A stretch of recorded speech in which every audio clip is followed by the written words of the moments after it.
이번 시간에는 의향남도 그리고 의병이라는 주제로 말씀드리겠습니다.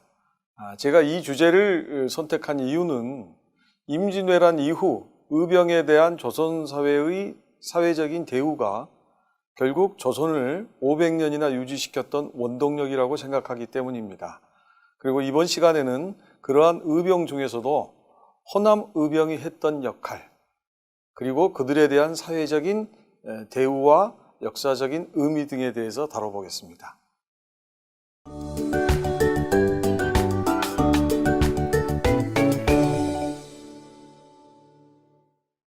안녕하세요. 순천대사학과 이육입니다.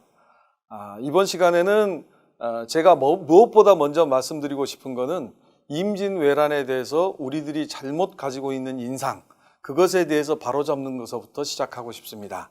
잘 아시다시피 임난 초기에는 일본이 일방적으로 승리하였고 침입한 지 20여일 만에 서울이 점령되었다는 사실이 다른 무엇보다도 그러한 것을 말해주고 있습니다. 그런데 초기 전투에서 일본이 이렇게 일방적으로 이겼던 또는 우리가 고전했던 이유는 무엇일까?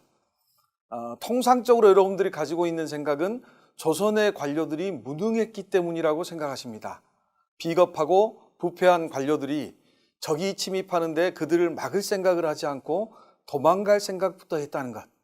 그리고 오직 유일하게 이순신 장군만이 그들에게 용감하게 맞섰다는 그런 인상을 우리가 지금도 가지고 있습니다. 그런데 그러한 인상은 친일파였던 이광수가 만들어 놓은 허상입니다. 이광수는 잘 아시다시피 민족개조론, 즉 조선 사람의 민족성은 형편없기 때문에 그 민족성을 바꿔야 한다. 그리고 그러한 사례로서 들고 싶었던 것이 임진왜란 당시에 이른바 조선 관료와 장수들의 비겁함이었습니다. 그렇기 때문에 이순신이 승승장구하자 국왕인 선조를 비롯한 관료들은 이순신을 시기했고 심지어는 죽이려고까지 했다. 그럼에도 불구하고 이순신은 전혀 불평불만을 갖지 않고 백의종군에서 명량해전에서 또 나라를 구한, 그래서 이순신 장군은 단순한 영웅이 아니라 성웅입니다. 그런데 이순신 장군이 성웅으로 추대받으면 나머지 조선 사람들은 형편없는 비겁한 사람이 되는 것입니다. 그런데 임진왜란 때 우리가 이렇게 무력했던 이유는 그게 아닙니다. 무엇보다도 일본군이 기습했던 겁니다. 이것은 일본이 무조건 임진왜란에 대해서 책임이 있고 비난받아 마땅한 사실입니다. 근데 이광수가 쓴 이순신이라는 소설에는 일본군에 대한 얘기는 이런 반구 없습니다. 저는 무엇보다도 우리가 이것을 바로잡아야 한다. 임진왜란은 일본군이 기습했기 때문에 평화를 추구하던 조선으로서는 방비가 없었다는 것은 물론 잘못이지만 그렇다고 하더라도 기습한 일본군에게 무엇보다 책임이 있다는 사실 우리가 반드시 지적해야 한다고 생각합니다. 두 번째는 일본군이 기습했던 시기가 하필이면 우리나라가 군사제도가 변화했던 시기였습니다. 그게 무슨 얘기냐면 임진왜란이 일어나기 한 40, 50년쯤 전에 조선은 모든 백성들이 군대에 가는 모병제에서 군대를 가는 대신에 돈을 내면, 세금을 내면 군대 훈련을 면제시켜주는, 그리고 그들이 낸 세금으로 전문 직업 군인을 양성하는 용병제로 전환하던 시기였어요. 즉 모병제에서 용병제로의 전환 시기입니다. 그런데 그 시기가 하필이면 언제냐면 연산군 때의 다음인 중종 때입니다. 그런데 이 중종 때라고 하는 시기는 언제냐면 연산군 때 국가재정이 너무 팽창해 버렸어요. 국가재정이 팽창하기 때문에 늘 국가재정이 부족해서 허덕이던 시기인데 이때 갑자기 예상치 않던 세금들이 막 들어온 겁니다. 그러니까 그 돈으로 전문 직업군인을 양성해야 되는데 그 돈으로 국가의 일반적인 재정으로 써버린 거예요. 그렇기 때문에 그 이전에 군사훈련을 하던 사람들은 군사훈련을 받지 않고, 그렇다고 해서 전문 직업군인 양성도 이루어지지 않고, 그렇기 때문에 어떻게 보면 조선을 막을 수 있는 훈련받은 군인이 실질적으로 없던 그런 시기에 일어난 전쟁이 임진왜란입니다. 그렇기 때문에 당연히 초기에는 밀릴 수밖에 없었던 겁니다. 세 번째는 전술의 부재. 이 전술의 부재라고 하는 건 뭐냐면 조선시대 전기까지만 하더라도 일본은 조선의 안중에 없었습니다. 일본은 상대가 안 돼요. 왜? 조선이나 중국의 전쟁은 어떻게 하냐면 양쪽이 이렇게 마주 보면서 멀리 떨어져서 먼저 포나 화살로 쏩니다. 그렇게 해서 상대방의 전력을 약화시킨 다음에 기병이 달려들어서 상대방을 쓰고 마지막으로 보병이 들어와서 육박전으로 전쟁을 하는 그런 상태이기 때문에 사실은 우수한 화력을 가지고 있는 쪽이 훨씬 더 유리한 전쟁입니다. 근데 아시다시피 일본 전쟁은 어떻게 하냐면 양쪽이 마주선 상태에서 시작하면 우르르 달려들어 가지고 칼싸움을 하는 거예요. 그렇기 때문에 일본은 지금도 검도가 발달한 이유가 바로 거기에 있습니다. 그렇기 때문에 일본과 우리가 전쟁을 하면 우리는 먼저 일본군이 달려들기 전에 대포를 쏘아서 전력의 대부분을 상실시키죠. 그러니까 일본은 우리 상대가 아니었습니다. 그러니까 우리는 무조건 그 방어하는 게 뭐냐면 그 여진족 또는 중국을 대비했기 때문에 이 중국과 전쟁에서 중요한 건 뭐냐면 우리가 겁을 먹지 않고 기병이 달려들 때 겁을 먹지 않고 딱 지키고 있으면서 앞서 들어오는 기병을 먼저 거꾸로 때리기만 하면 우리가 이길 수 있습니다. 그렇기 때문에 우리가 쓰는 전술은 배수진이에요. 배수진. 뒤로 후퇴할 군용의 그 방법이 없는 배수진을 쳐서 여진족을 막는 그거에 익숙한 겁니다. 그런데 일본이 그때 조총으로 무장하기 시작한 거죠. 그러니까 배수진을 치게 되면 이 군대 갔다 오신 분도 알겠지만 은폐, 엄폐할 곳이 없는 뻥 뚫린 곳에 백사장에 서 있는 거예요. 근데 조총으로 무장한 일본군이 총을 쏴버리면 완전히 사격 연습이 되는 거죠. 그렇기 때문에 신립장군이 탄금대에서 전멸하게 된 이유가 바로 이겁니다.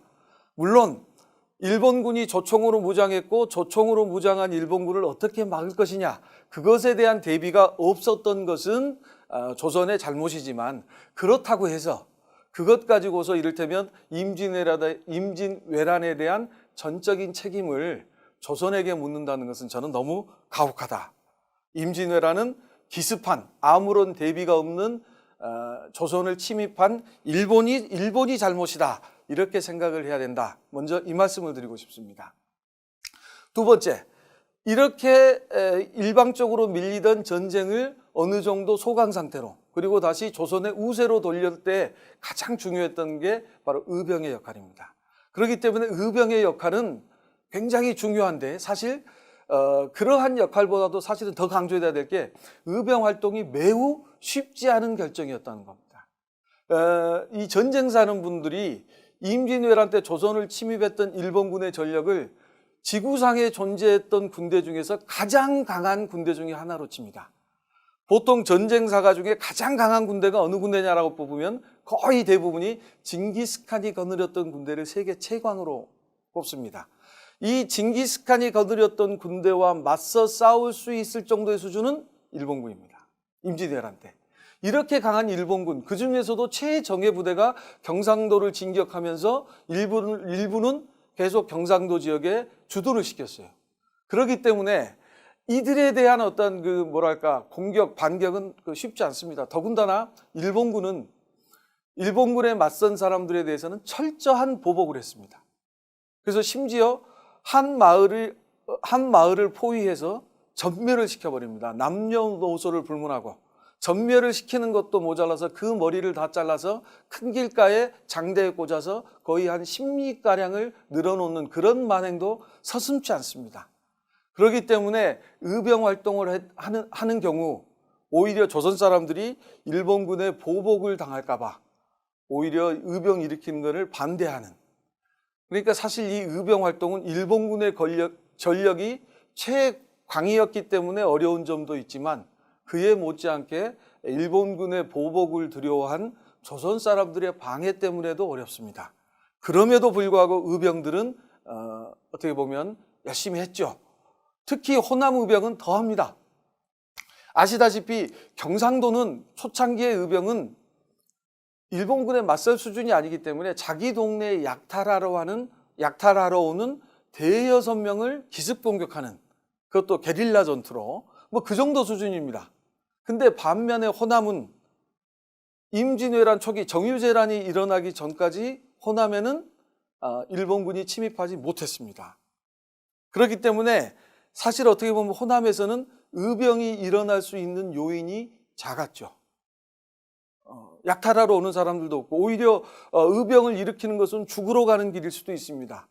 그럼에도 불구하고 호남의 의병들은 바로 향토방위 목적이 아니라 근왕, 즉 국가의 위급함, 어려움을 구제하기 위해서 자기의 목숨을 돌보지 않고 다른 지역으로까지 진출해서 활동을 했던 사람들입니다. 그래서 활동 지역을 보더라도 그 당시에는 전라도지만 지금은 충청도인 금산, 성주, 계령, 진주 이런 곳에서 주로 활동을 합니다. 그럼 이곳은 어떤 곳이냐? 일본군들이 전쟁을 할 때 도요토미 히데요시가 임진왜란을 일으킬 때 가장 신경 썼던 게 무엇이냐면 군량미를 조선에서 얼마나 잘 확보하느냐입니다. 왜냐하면 여러분도 잘 아시다시피 세계 최강 군대 중에 하나인 나폴레옹이 러시아로 들어가서 패배한 이유가 뭡니까? 결국에는 러시아 군대가 청야전술을 펴서 나폴레옹 군대가 계속 승리하는 줄 알고 그 러시아에 따라 들어가다 보니까 나폴레옹 군대가 먹어야 할 군량을 수송하는 길이 계속 길어지는 겁니다. 그러니까 프로이센에서 폴란드로, 폴란드에서 러시아로 이 운반하는 과정이 길어지면 그만큼 군량 보급이 원활하지 않고 결국 굶은 군대는 전쟁에서 이길 수가 없습니다. 일본도 마찬가지입니다. 일본도 전쟁을 하게 되면 결국 일본 본토에서 군량을 수송을 해서 결국에는 경상도 지나서 서울 지나서 함경도까지 진출한 이 군량로를 확보하는 게 굉장히 어렵습니다. 그래서 전쟁이 소강 상태에 머물러지자 일본군이 가장 유의했던 점이 뭐냐면 호남을 장악해서 거기서 군량을 확보하자는 겁니다. 그래서 후퇴한족이 처음에는 충청도 거쳐서 호남 쪽으로 들어오려고 합니다. 그 길목이 어디냐면 바로 금산이에요. 여기서 호남의 고경명 장군을 비롯한 호남 의병들이 전멸합니다. 전멸하면서도 일본군에 결정적인 타격을 가함으로써 겁을 먹은 일본군이 더 이상 호남으로 들어오지 못하게 막습니다. 두 번째는 곽재우를 비롯한 경상도 의병들이 호남 의병에게 요청을 합니다. 일본군들이 침입해 오는데 도저히 막을 힘이 없으니까 도와달라. 그랬을 때 일부 호남 의병들은 우리가 우리 호남만 지키면 되지 왜 경상도까지 가서 의병 활동을 해야 되느냐 반대하는 사람도 있었습니다. 근데 호남의 대표적인 의병장들은 경상도도 우리 땅이고 호남도 우리 땅이다 해서 성주와 계령까지 진출을 하는 겁니다. 그러면 이 성주와 계령은 어떻게 되느냐? 충청도에서 넘어오는 길이 막힌 일본군들이 낙동강을 건너서 지리산을 넘어서 진출하려고 할 때 성주와 계령을 거쳐서 지리산 넘어서 무주, 전주 이렇게 진출하는 겁니다. 그거를 막아낸 겁니다. 호남 의병들이. 그렇게 해서 결국 낙동강을 건너서 넘어오는 길도 막아냅니다. 그 다음에 마지막으로 일본군이 택한 게 뭐냐면 남해안으로 따라서 넘어오는 길입니다. 그 길목에 위치하고 있는 곳이 바로 진주성입니다. 진주성 전투는 호남을 장악하고자 하는 도요토미 히데요시가 자존심을 걸고 두 차례에 걸쳐서 침투했습니다. 특히 제2차 진주성 전투 때는 일본군의 모든 전력을 집중해서 진주성을 공격합니다. 이때 진주성에 있던 명나라 장수들과 조선군 지휘관이던 공율둥은 차라리 진주성을 비우고 빠져버리자라는 이른바 공성책을 펴니다. 그렇게 되면 결국에는 진주 거쳐서 호남까지 일본군이 진출하는 것은 명약관화한 사실입니다.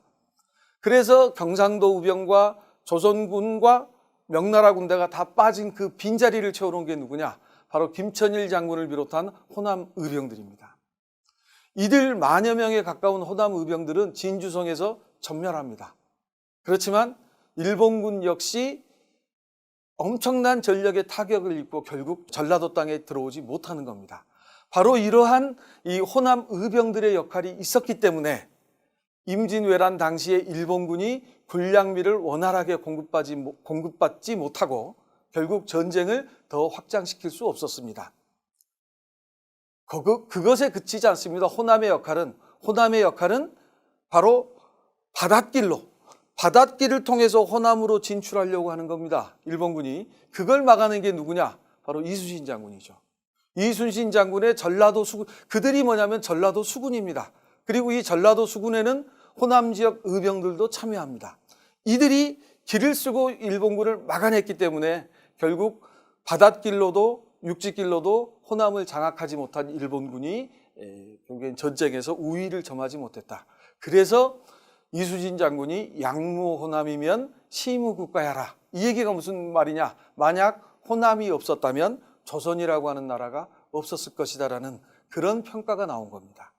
물론 정유재란기도 결국엔 이순신 장군이 명량대첩을 이끌어내기는 했지만 여러분들도 아셔야 될 게 그 지역에 이순신 장군이 명량 전투를 이끌었던 그 지역의 물살이나 물길이 바뀌는 시기를 아는 것은 그 지역민이 아니면 모르는 겁니다. 그리고 그러한 역할을 했던 게 결국 호남의 의병들이다. 그런 측면에서 호남 의병의 역할은 임진왜란 때 엄청난 역할을 했다라고 아무리 강조해도 지나치지 않다. 이렇게 말씀드릴 수가 있습니다.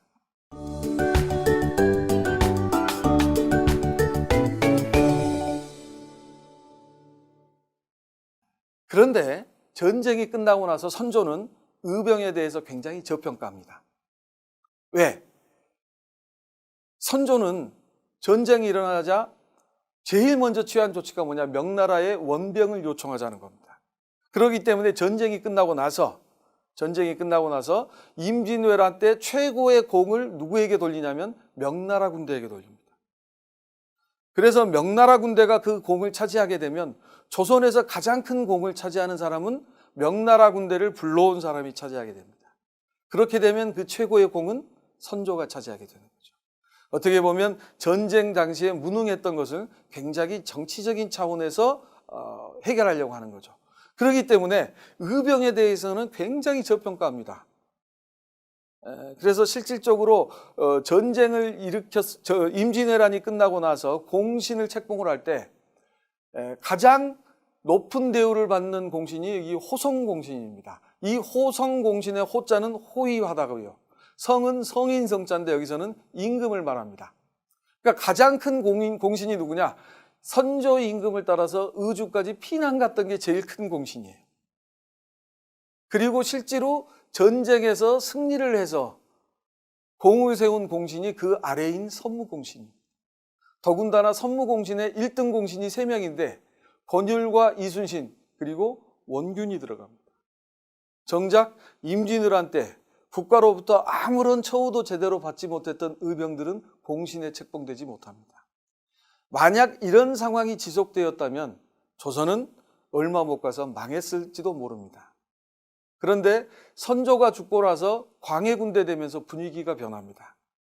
현재 우리나라의 이른바 조선시대 때 양반이었다 또는 명문가다라고 하는 사람들의 90% 이상은 그 집안이 명문가가 된 계기가 임진왜란 때 의병장으로 활약했던 선조가 있는 집안들입니다.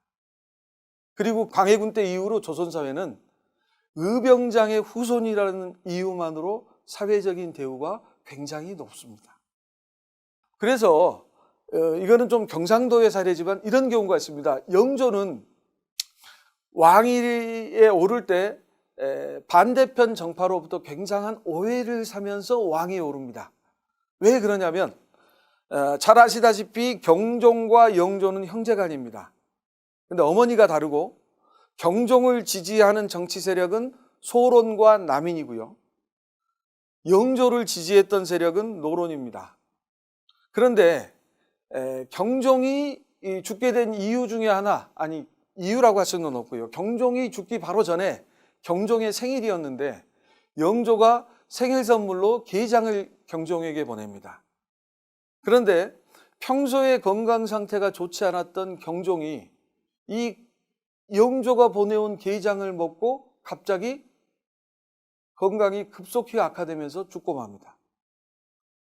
그래서 영조가 왕위에 오를 때부터 영조가 경종을 독살했다라고 하는 그런 루머라고 할까요? 그런 유언비어가 반대편 정파인 소론과 남인 일부 세력에게 널리 퍼져 있습니다. 그런데 영조가 왕위 오른 다음에 약간 처신을 잘못한 게 경종 연간에 경종을 독살하려다가 죽은 그 대신들이 4명이 있습니다. 이거는 그 영조를 지지하는 대신들이에요. 이 대신들은 어쨌든 그 시대가 경종되기 때문에 왕을 죽이려고 하다가 죽은 사람들은 아무리 영조를 위해서 했다고 하더라도 역적이죠. 근데 영조가 왕위에 오르니까 그 죽은 대신들의 후손들이 영조에게 이런 주장을 합니다. 영조, 당신을 위해서 죽은 사람들인데 당신이 왕이 되었는데도 지금도 역적 칭호를 받고 있다. 너무 억울하다. 그러니까 영조가 거기서, 사실은 제가 보기엔 그건 잘못한 것 같은데, 그들을 일단 충신이라고 인정을 해버려요. 근데 이건 뭐냐면 그들이 죽었을 당시의 왕은 경종입니다. 그러면 하늘에 해가 둘일 수 없듯이 왕이 아닌 영조를 위해서 죽었다라고 하면 이들은 이미 충신이 될 수가 없는 거죠. 왕이 아닌 사람에게 목숨을 바친 사람을 충신으로 인정했다는 얘기는 영조가 경종의 죽음과 무관하지 않다라고 하는 의심을 불러일으키기에 충분합니다. 그렇기 때문에 영조 4년에 영조가 그렇게 고심 끝에 탕평책을 펴고 당파 없애라 했는데 소론과 남인의 명문과 후손들이 반란을 일으키는 겁니다. 그게 무신난이에요. 그리고 이 무신난이 일어났을 때 안동과 그 지역, 경상도 지역의 대부분의 명문가들이 처음에는 흔들렸어요. 그러나 최종적인 선택은 뭐냐? 결국에는 무신난 반란 세력을 진압하는 의병편에 선다는 겁니다. 그럼 왜 그랬을까요? 이들은 자기네들은 임진왜란 때 그리고 병자호란 때 의병을 일으켰던 거고 우리 지역 사람들은 충과 의의 두 글자만을 의식처럼 여긴다. 그렇기 때문에 우리는 무신난 때 임진 의병들, 우리 선조들이 썼던 무기와 깃발을 사용해서 의병을 일으켜서 무신난을 진압했다라는 식으로 주장을 하는 거죠. 그리고 종조 때 더욱더 그러한 주장을 적극적으로 하는 겁니다. 그리고 이러한 것은 나라가 망할 때 또 다시 나타납니다. 이거는 1895년 이른바 명성황후가 일본 낭인에 의해서 시해당하고 그로 인해서 이른바 그 국가가 거의 이제 어떻게 보면 위기에 처한 그때 최초의 의병을 일으키는데요. 그때 의병대장이 바로 여기 나온 권세현이라는 사람입니다. 이 권세현 창의경문을 한번 읽어보겠습니다. 설령 임금의 간절한 부름을 입지 못하더라도 마음에 서린 충성심은 스스로 누를 길이 없다. 즉 의병을 일으킨 이유는 충성심인데 이에 앞장서서 의병을 일으킨다. 그 다음이 중요한 겁니다. 창칼의 무기는 무신난 때 보관해 두었던 것을 꺼내고 조직과 규율은 임진난 때의 전례를 따른다. 즉 나라가 위기에 처했을 때 의병을 일으키는데 그 명분이 뭐냐면 충성심이고요. 그리고 그 정신은 임진왜란과 무신난으로 이어진다는 겁니다. 임진왜란은 너무 오래됐기 때문에 아까 우리 무신난 때는 임진난 때 무기를 꺼냈다고 했죠. 근데 이때는 규율이라고 하는 사가 없어지지 않는 규율을 사용하는 거고 무기는 무신난 때 사용했던 무기를 사용한다는 겁니다. 결국 이 얘기는 나라가 위기에 처했을 때 의병이라고 하는 선택을 했을 경우 적어도 그 후손들에게 주어지는 사회적인 대우와 처우는 충분한 가치가 있었다는 겁니다. 그렇기 때문에 위기의 순간, 선택의 순간, 갈등의 순간 때 조선의 사대부들은 조선이라고 하는 국가를 지키는 편에 가담했다. 저는 제가 오늘 드리고 싶은 말씀이 바로 이것입니다.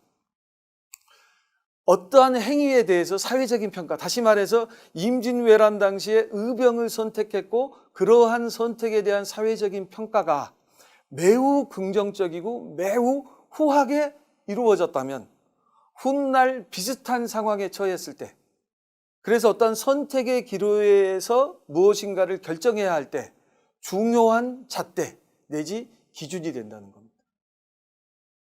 임진왜란에 대한 사회적 정치적인 대우는 아까도 말씀드렸던 것처럼 무신난이나 또는 개항기 구한말의 의병으로 그대로 연결되는 겁니다. 아니 그들이 스스로 그렇게 연결짓고 있고 그것을 강하게 의식하고 있다는 게 아까 그 권세현 창의경문에 잘 나오는 것입니다. 제가 굳이 이 말씀을 드리는 이유는 이랬던 전통을 가진 조선사회가 망하고 그 망했을 때 그러한 그 망한 조선을 그대로 두지 않고 다시 일으켜 세우겠다라고 전 재산을 바쳐서 독립운동에 나섰던 사람들, 그 사람들에 대해서 후에 건국된 대한민국이 어떻게 대우하고 있는가. 자꾸 이 문제를 얘기하면 친일파 문제가 자꾸 하는데 저는 친일파 문제는 거둬두자는 겁니다. 친일파 문제는 이미 연좌제에 해당될 수도 있기 때문에 그건 거둬두더라도 적어도 나라가 망했을 때 모든 재산과 명예를 포기하고 독립운동에 헌신했던 그런 분들의 후손에 대한 적어도 이 시점에 대한민국의 정부와 사회의 처우는 어떻게 해야 될 것인가 라고 하는 점을 임진왜란 의병에 대한 조선사회의 처우와 비교해서 우리가 다시 꼭 한번 생각할 필요가 있지 않나 그렇게 생각하고 이 말씀을 드리려고 일부러 이렇게 긴 시간 말씀을 드렸습니다. 감사합니다.